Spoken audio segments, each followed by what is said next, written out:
Hey folks, welcome back. I'm out by my hops. As you can see, there's quite a few hops forming. See that? They're just wild childs. And those hops will get bigger. And in case any of you do not know about hops, this is a hops. Okay? And I call it cones. I don't know what their technical name is, but I call them cones. I don't know if you can see that or not. But the flavor is, I don't have my glasses on, folks, but I can definitely see that yellow. If you can see that yellow right there, can you see that? I'm not sure if you can see that or not.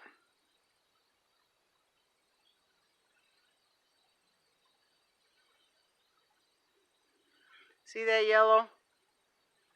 I'm not sure if you can see the yellow in there, but that's where the flavoring is in the hops. So they're nowhere near ready. The hops just are starting to form. And I'll have bushels of hops, folks. The hops themselves, when they are mature and ready to pick, and sometimes gone by, they smell very citrusy. They have a real nice citrus smell, folks. But this is my hops. I'll show you a leaf. See that leaf? See the holes? Guess what did that, folks? Grasshoppers. That's the only thing I've seen on my hops plants, grasshoppers. And that's just cosmetic. They don't touch the cones at all, just the leaves. So I don't mind. I don't mind. Cosmetic, that's alright, as long as they leave the cones alone, right? So, keep your head on a swivel. Here in Maine, the backwoods Maine, folks. I worked a very long day today. And when I got done, I got out a half hour late. That's alright, things happen. One side of the building was full sun, but it had a really nice breeze, all hot top. And the other side of the building when I left was all hot top, zero breeze whatsoever. Excuse me, the building shielded any breeze there was, and it was a long walk across the parking lots to my vehicle where I was parked. And by the time I got to my vehicle, I had a couple of sips of water in a cup I filled from the, what do you call those little coolers that you get hot water or cold water out of, with the big jugs of 5-gallon jugs of refillable water jugs, I guess. So I filled a cup up and walked all the way to my car. It was so hot, folks. It was like zero breeze, and it was just stifling hot. So I decided that I was going to go through the drive-through McDonald's and get a cup of ice, or a cup of ice in a bottle of water, or fill the cup with ice and then have them fill the rest with sweet tea or something, right? So I was in line, and the line was going very, very slow. And of course you're right in full heat, right? Right in full sun. So most everybody had their windows up with the air conditioner on. I did as well. But there was one vehicle at the food pickup. They've already paid for it, and they were at the head of the line. And apparently he didn't have air conditioning, folks, because he had all the windows down. And he sat there for a while, and the lady kept pointing, like to I guess there are reserve parking spots while you go over there and park, and they'll bring you food out to you when it's ready. Well, apparently he did not want to go in a reserved spot, folks. He was going to sit right there until they handed his food through the window. So she kept pointing, and he started hollering, and he was swearing quite a bit. And he refused to move, which held up the rest of the line, right? So the lady behind him and directly in front of me, well, apparently she wasn't happy that he wasn't going to move and kept looking at her rear view mirror. Well, I couldn't back up, folks. There was somebody behind me and somebody behind them and behind them. It went all the way around the building by the looks. So I couldn't do anything. And she rolled her, well, she put her window down. And she stuck her head out the window and started calling him all kinds of names and told him to get the hell out of the way. And he stuck his head out the window and looked back at her when he was exchanging words, and neither one of them were being very nice, folks. And she inched a little closer and a little closer, and he refused to pull ahead. Well, the lady that was at the window, the worker, she gave up on that. She was staying right out of it, folks.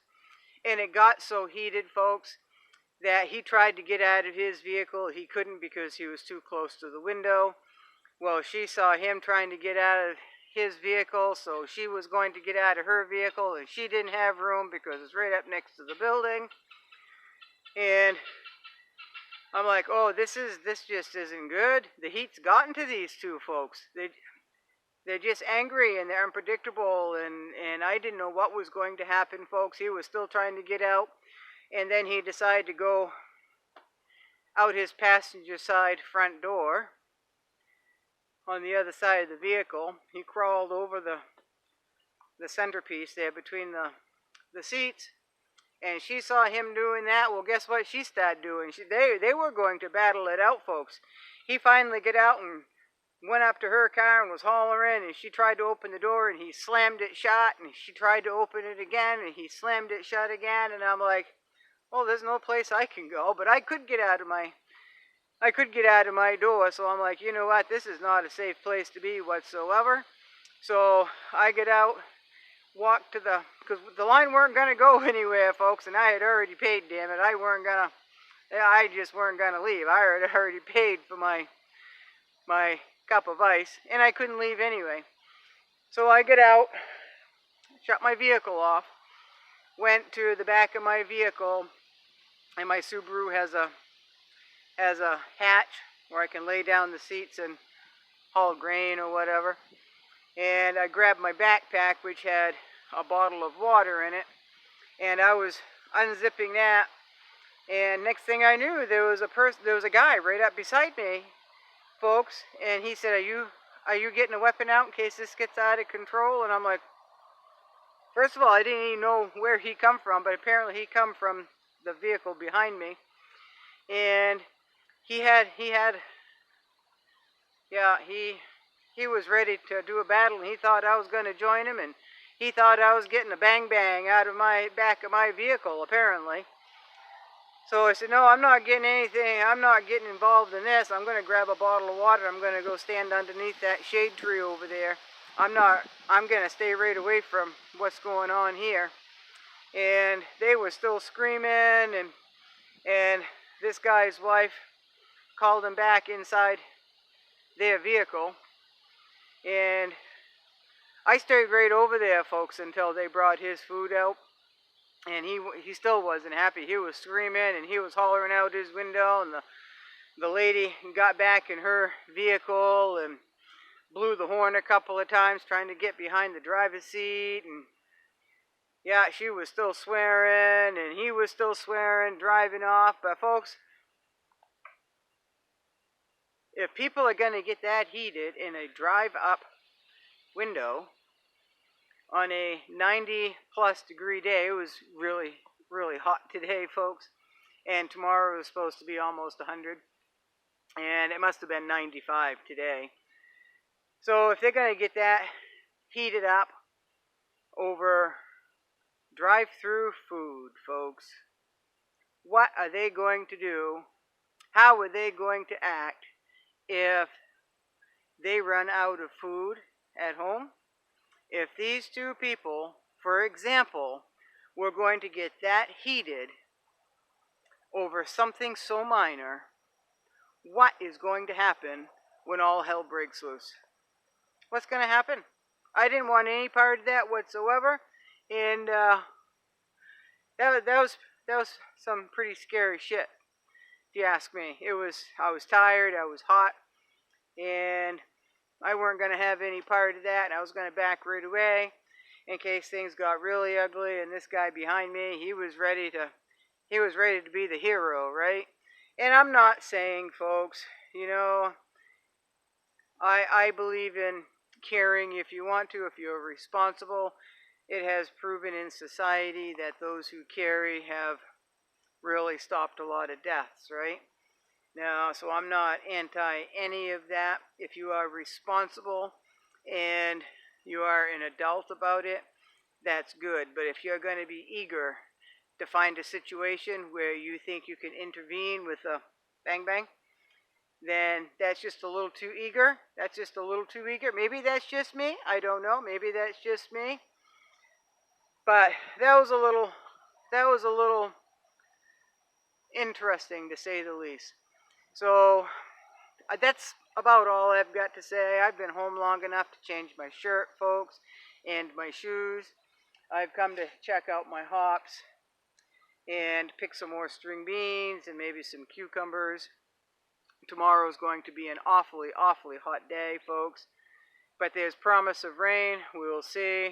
They can promise all they want, but they got to promise right here in my homestead acreage before I believe much of it, because they promise a lot and it just skirts around us, right? I need my own weather station here is what I need. So for right now, my weather station is stepping outside. If it's raining, it's raining. If it's cold, it's cold. If it's hot, it's hot. If it's windy, it's windy, right? I gauge how much rain we got. So I keep a bucket out in the open. So it's a straight-sided bucket. So after it stops raining, I can stick my finger in it. If it comes up to my knuckle, then we've got an inch of rain. If it goes up to my second knuckle, then I know we've got 2 inches of rain. If it goes up to this knuckle here, it's 3 inches of rain. That's how I measure, folks. And a lot of you measure that way. You know, if I do this from point here to point here, it's 8 inches, right? I just have measurements on my body. So far as up to my knee is so many inches. You know, the length of my arm is so many inches. You know, up to my armpit is 4 feet exactly, folks. So that's always nice to know where your body measurements are, right? So it just comes in handy. I wouldn't want to build a house with body measurements, but you can come pretty darn close with stacking wood and all that, right? So folks, the saying, keep your head on a swivel. I guess it's nearing that time where we should all be looking at our surroundings. We should always be looking around for those folks who are hot-headed. Maybe they're nice people. Maybe that one instance was their last absolute straw before they break, right? Because we just don't know what somebody's last straw is. So, you know, just keep your head on a swivel. Be safe. Don't be a hero, folks, unless you can do it responsibly, and don't do it because you want to be a hero and make the news, okay? Do it for all the right reasons. Don't be too eager. And keep yourself and others safe, all right? So, y'all have a good day. Thank you for any new subscribers. I really appreciate it. My channel has grown considerably in the last few days. I appreciate it. I'm not really sure what I'm doing different, but I sure appreciate the support and all of that. So it's really warm, folks.